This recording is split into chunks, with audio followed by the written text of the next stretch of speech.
এয়া আজি আহি আমি পালোহি তিৰুপতিৰ বালাজী মন্দিৰ।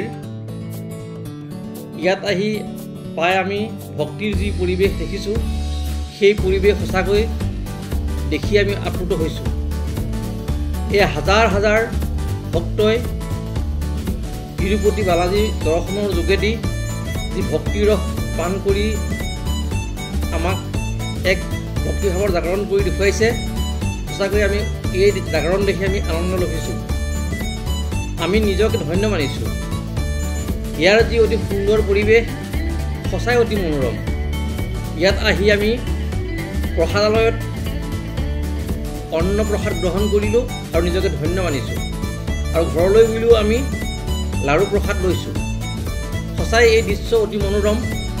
ইয়াত ভাৰতবৰ্ষৰ বিভিন্ন ৰাজ্যৰ পৰা হাজাৰ হাজাৰ দৰ্শক আহি এই তিৰুপতি বালাজী মন্দিৰৰ দৰ্শনৰ কাৰণে প্ৰায় 36 ঘণ্টা 14 ঘণ্টা কিছুমানে 12 ঘণ্টা এনেদৰে আহি লাইনত খাৰা হৈ থাকেহি।